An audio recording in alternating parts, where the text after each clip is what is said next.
Hi guys, this is Vincent Liu from And the this is Governance Alex. Academy.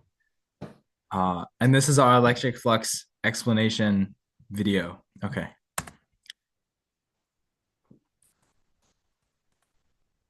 So what exactly is electric flux? Um, what is it? So electric flux measures the magnitude or amount of an electric field passing through a given surface. So as you can see on this diagram to the right here, you have an electric field demonstrated by these lines. And then you have your surface area here, which is this blue surface, the square here. And it helps describe an electric field and how it interacts with an object in space, and it's represented by the phi sub e symbol, as you can see in this equation here. So the mathematical definition, or the equation, is electric flux equals the surface area of the surface that the electric flux is passing through, times the electric intensity, the field intensity of the field that's passing through the surface area, times the cosine of the angle. Okay.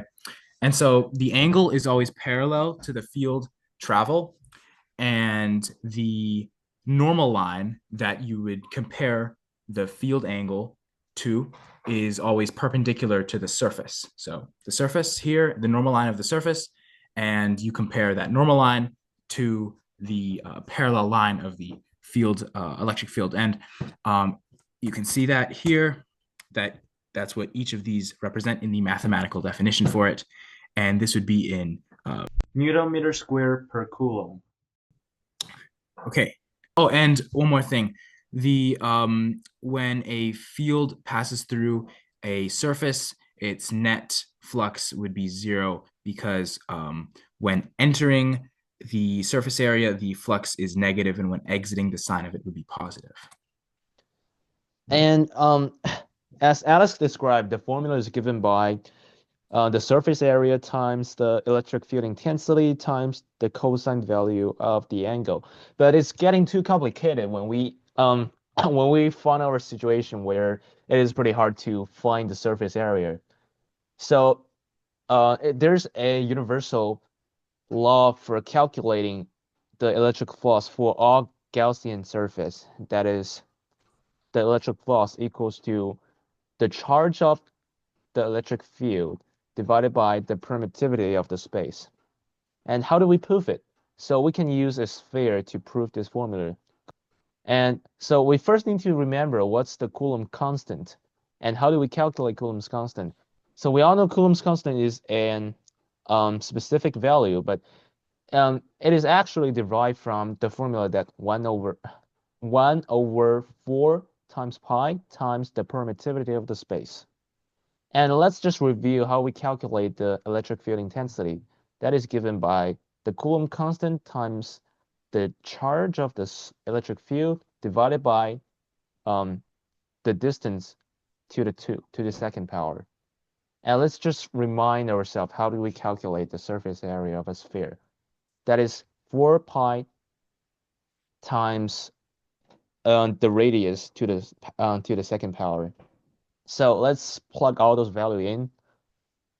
It gives us this. So 4 times pi times r to the second power is the surface area, and the Coulomb constant times the charge divided by radius to the second power is the electric field intensity. And since it's a sphere, as Alex described, the angle is compared to the perpendicular, which is the normal line from the surface. So the angle is actually going to be 0, and the cosine value of 0 is actually 1. So plug all those value in and simplify the equation. It gives us this, that the electric flux equals to the charge divided by the permittivity. And even though we use this kind of proof method to prove this Gauss's law to be true, but it actually applied to any Gaussian surface. And the value of the permittivity of the space in a vacuum is this. So here's why it applies to any Gaussian surface. Because you might wonder, what if, like, just use this graph to illustrate it.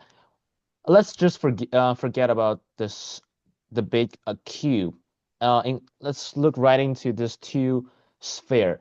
You might wonder why does the red sphere has obviously a larger surface area than the blue one, and since they're both the sphere, how can the red sphere has a larger electric? How can they have the same electric flux? The reason is if we pay attention to this one, and let's goes to the E, which is K, which is the Coulomb constant times the charge divided by the radius to the second power. And you're gonna see as um, the larger the object, the larger the radius, and the radius is the denominator. So the larger the radius, the less the electric field intensity. So all of a sudden, they all cancel out, leaving the same amount of electric flux. And it applies to the cube as well. So key concepts would be right. So when theta is 0 and the field is exactly perpendicular and it's entering directly into the surface, that's when the flux is maximized because it's having the greatest surface area contact, right? But if there's any deviation from that, it decreases as the angle increases. And when it's 90 degrees, so really actually parallel to the surface, the field is parallel to the surface, that's actually when the flux would be 0 because the intensity wouldn't actually be really contacting the surface at all. Okay, and then one more thing, obviously we said this before, but the flux is negative when entering a system and the flux is positive when exiting. There's important things to note, so jot those down. Okay, practice problem 1, let's go. So what happens when a field of this strength passes through it at 60 degrees at a surface of 50 square meters. Okay, so we know it's 50 square meters because it's a square. So we can say the 50 square meters, so 50 meters squared. So we could square this whole thing because it's a square to find the surface area. And that's multiplied by 2 times 10 to the 2 times 10 to the fifth, 2 times 10 to the fifth, okay? And then this is multiplied by the cosine of, it's actually cosine of 30 degrees. And let me explain why. So I said earlier that I described how the angle was measured, right? So we have the surface here and we have the normal line. So, but if we have this as the surface and the angle of the field is actually 60 degrees. So we can start out and we can go 60 degrees out. Then this would be the angle here. So the actual angle to the normal line would be 30 degrees, right? Because you subtract it from 90. So it would actually be 30 degrees.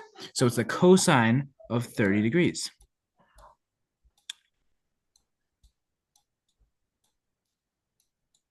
All right. And then if you plug that into your calculators, this would be 4 times 10 to the 8th, 4.3 times 10 to the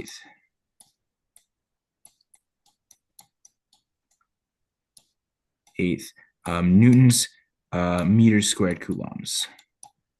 All right, next problem, please. So it's going to be pretty challenging to calculate the surface area, but with Gauss's law, we can easily calculate the electric flux. So let's look through the problem first.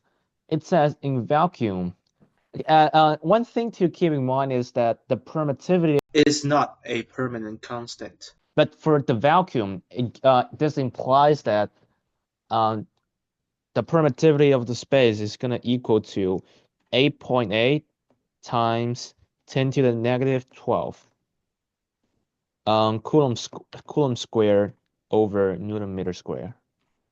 All right. So we already know one of the two factors that are needed to calculate the electric flux. So let's take a look at the charge of that, because remember the formula is the charge divided by the permittivity. And each charge contains the magnitude of charge of phi. Sorry, there's a typo over there. So let me just be 5 adjust it. coulombs. Yeah, 5. Let's do nanocoulomb. Okay, nanocoulomb. Okay. Nanocoulombs. So there are 4 charge point, do we use often? Obviously, no. We only use the charge point inside the Gaussian surface. So it's going to be this one, this one, this one. And 2 minus, 1 positive, 2 negative, 1 positive. So it leaves the net charge going to be -5 nanocoulomb.